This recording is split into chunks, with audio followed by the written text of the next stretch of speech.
दिवसातून रात्री मी नाटक चांगलं आहे आणि लोकांनी आवर्जून पाहायला पाहिजे. खूप दिवसांनी छान ते खूप हसायला मिळालं.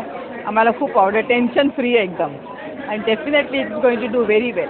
हे जे वॅक्सिन प्रॉडक्ट तुम्ही पहिल्यांदा एकदाच मेन्शन केलेलं आहे ते मला वाटतं एकदा दोनदा तीनदा मेन्शन करायला काहीच हरकत नाही. म्हणजे कळेल की ही वॅक्सिनचीच म्हणजे you have use the vaccine product या नाटकामध्ये. थोडं फारच सुंदर आहे. म्हणजे एव्हरीथिंग इज गुड आणि खरोखर सांगते खूप दिवसांनी आम्हाला हसायला मिळालं आहे.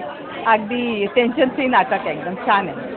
ॲक्च्युली मी 8 वर्षानंतर बघतोय नाटक. सो टुडे आईंनी मला खास आणलं होतं नाटक बघायला. ह्या नाटकाबद्दल पुष्कळ ऐकलं होतं आणि इट्स अमेझिंग. पण याचं इम्प्रुव्हायझेशन आणि बॉडी लँग्वेज वॉज फिनॉमिनल.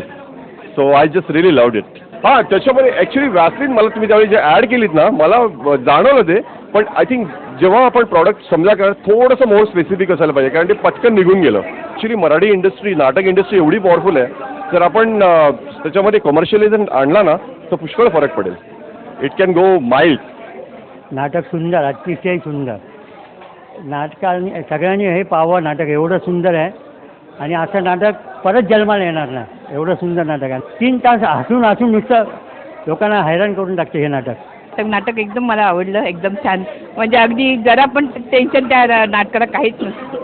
एकदम सुंदर नाटक होतं. सगळ्यांची कामं पण खूप आणि खूप दिवसांनी असं बघितलं टेन्शन गमतीदार नाटक. तर अगदी खूप म्हणजे अगदी कसे दिवस हे तास गेले ते कळलंच. पण एकदम मस्त नाटक. एकदम प्रॉडक्टचं पण आहे. वॅक्सिन प्रॉडक्टचं पण तुम्ही हे केलं त्यात उल्लेख केला तर छान झालं ते पण. अतिशय सुरेख नाटक आहे. थोडंसं नावावरून थोडंसं सुरुवातीला यावं की नाही असं वाटतं पण नाटकाचं नावच इतकं करेक्ट आहे या नाटकाला या विषयाला. याच्या इतकं सुरेख नावच नाही. त्यामुळे सगळ्यांनी नावाचा अडसर न ठेवता नाटक पाहायला जरूर यावं. नाटकातल्या जे कॅरेक्टर आहेत त्यांनी खूप सुंदर छान काम केलेलं आहे आणि खूप म्हणजे एंटरटेन खूप छान झालेलं आहे. अगदी म्हणजे चाबूक कॉमेडी म्हणतात त्याप्रमाणे आहे आणि त्यामध्ये जे हिंदुस्तान लिव्हरचं वॅसलिनचं हे जे प्रोडक्टचं नाव यूज केलं आहे ते अगदी कळत न कळत आलेलं आहे. नाटक अतिशय सुंदर आहे. त्याच्यातले कॅरेक्टर वगैरे त्यांनी कामं खूप सुंदर केली आहेत. म्हणजे जरा थोडा वेगळा विषय आहे आणि सुरुवातीपासून शेवटपर्यंत नुसतं हसतच राहायचं आहे असं नाटक मी तरी बऱ्याच दिवसांनी बघतोय. त्याची शेवटची नाटकं सुंदर असतात.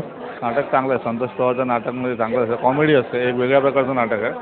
नावाचं हेडिंग बघितलं की पहिल्यांदा असं ते अडल्ट वगैरे असं वगैरे वाटतं पण नाटक बघितलं तर फार सुरेख आहे. संपूर्ण नवीन कलाकारांना घेऊन आणि अतिशय उत्तम लेखन उत्तम दिग्दर्शन आणि जितके 1.5 तास 2 तास तुम्ही बघता अतिशय तुम्ही मनोरंजक असं हे नाटक आहे आणि सगळ्यांनी आवर्जून बघायला पाहिजे. असं फार सुरेख नाटक आहे. ती नैना म्हणून एक त्याच्यामध्ये कॅरेक्टर आहे. ती त्या व्हॅसलिनचा यूज करते. तिला बघायला जे मुलगा येतो आणि ती म्हणते की मी व्हॅसलिन वगैरे लावणार तर ते अतिशय सुरेख त्या कुठेही नाटकाचा त्यामध्ये ब्रेक न होता त्या प्रोडक्टची त्यांनी अतिशय कलात्मक पद्धतीने त्यांनी ॲड केलेली आहे. बऱ्याच दिवसांनी खदखदून हसलो प्रामाणिकपणे त्याची प्रतिक्रिया आहे. मी एक छोटासा असं 2 तासाचा एक तो चांगला एक प्रकारे ट्युनिंग खूप छान जमलं आहे सगळ्यांचं. म्हणजे जसं आपण एखादं म्हणतो लईवर बरोबर आलं समेवर बरोबर आलं एखादा गायक तसं प्रत्येकजण त्याच्यातलं जे प्रेझेंटेशन आहे ते अप्रतिम आहे. संगीत अशी काही खूप ही नाही आहे म्हणजे साहित्यिक या दृष्टिकोनातला पण आत्ता हलका फुलका या स्वरूपात अत्यंत चांगलं नाटक आहे. खूप एक मनाला आनंदाचा रिलीफ मिळालेला आहे. फार छान नाटक आहे. हिंदुस्तान लिव्हरचं जे वॅसलिनबद्दल जी आहे तर ती काही संहितेला धक्का देणारी नाही आहे. त्याला अनुषंगाने आलेले त्यातले संवाद आहेत त्याला त्या अनुषंगाने त्यांनी ते त्याच्यात घेतलेलं आहे पण त्याच्यात काही बाधा वगैरे येत नाही आहे. हे असंच चालू राहू दे एवढं. All the best. जरा हटके असल्यामुळे आणि इतरांच्यापेक्षा वेगळं असल्यामुळे अतिशय सुंदर आणि एंटरटेनिंग आहे. तर मला नाटक खूपच आवडलं.